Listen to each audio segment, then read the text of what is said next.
Planks are probably the most commonly given exercise for low back pain. And while they can certainly be helpful, they're a pretty boring exercise that not a lot of people enjoy. So in this video, we'll go over a couple different core exercises that aren't planks that can still be helpful for low back pain. Shoulder taps and bear crawls are probably the most similar exercise to a plank. To perform the shoulder taps, start in a quadruped position. So our hands are going to be underneath our shoulders and our knees underneath our hips. And then from this position, we're going to lift our knees up off the ground so they're just above the ground. And then from this position, we're going to lift our hand up, tap on our shoulder, and then alternate. So the goal is that we're using those core muscles to stabilize us as we lift our hand up, so there's no rotation in our body as we're tapping on our shoulder. So everything is supposed to remain nice and still, and the only thing moving is our arm. To make these a little bit more dynamic, we can turn these into a bear crawl. So the position is going to be the same, but what we're going to do is we're going to move our opposite arm and opposite leg at the same time and crawl forward. And then we can also go backwards as well. Key point when you're going backwards is to try to take nice small steps. Otherwise, your legs are probably going to take larger steps than your hands, and it's going to feel a little bit awkward. So as we're doing this, we just want to have some nice small steps so that everything is moving at about the same distance as we go forwards and backwards. Another similar exercise for the core are dead bugs. For this exercise, start by lying on your back with your arms and legs up in the air. To begin, we'll lift one of our arms up overhead so that a thumb touches the ground, and then back to that original starting position, and then alternate to the other side.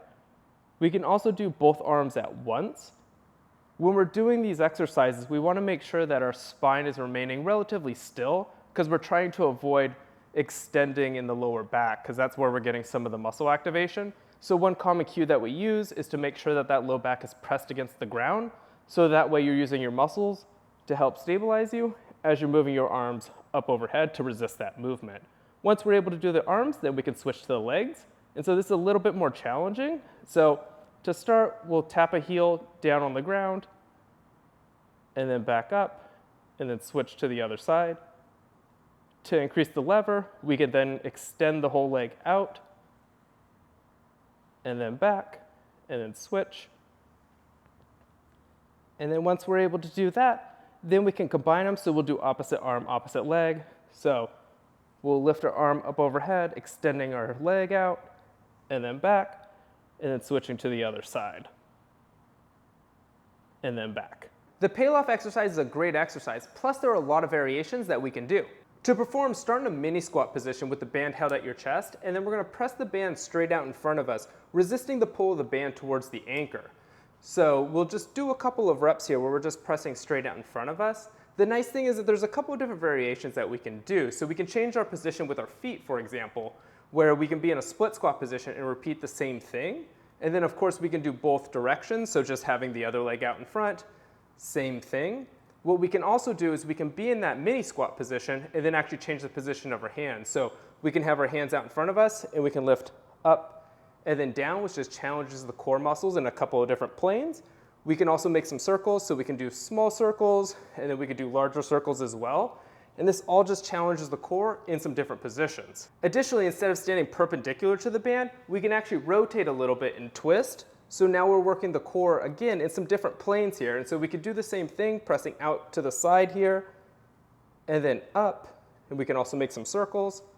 So this way we're just able to challenge the core muscles in a variety of different positions. Chops and lifts are two exercises that help challenge the core in a couple of different movement planes. For the chop, we'll start in a half kneeling position with our outside knee being the down knee. The reason why we do this is that as we move our arms across our body, our knee will be out of the way. So you'll know if you have your legs backwards, if as you're bringing your arms across, you're hitting your knee, just switch your legs so that you have a free path.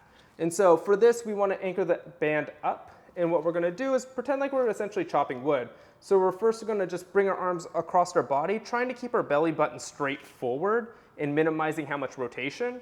And so again, we'll just bring our arms across our body and then back to that starting position.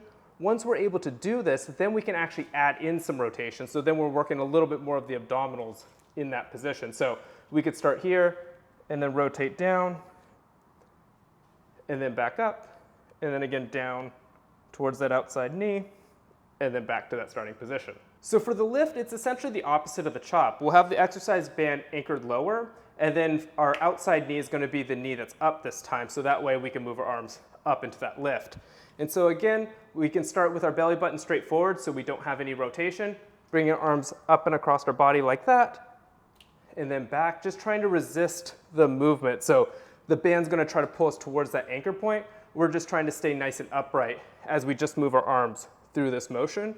Once we're able to do that, now again, we can add the rotation. So we can start at that low anchor point and then rotate away and then back and then rotate up and away and then back. The final exercise is actually going for a walk, and you might be thinking, hey, wait a second, that's not actually a core strengthening exercise. And I guess technically you might be right, but when we look at the research, a 30-minute walk actually produces the same outcomes when looking at reductions in pain as well as improvements in function as a core strengthening program. So while walking might not be a traditional core strengthening exercise, it can still be beneficial for those with low back pain. So hopefully this video on exercises for low back pain was helpful for you, especially if you don't like doing planks. There's a variety of different exercises available to us that are helpful for low back pain. So if you don't like planks, it's really about finding an exercise that helps you decrease the pain, improve your function, and it's something that you actually want to do. So if this video was helpful, go ahead and give this video a big thumbs up. I'll see you guys in the next video.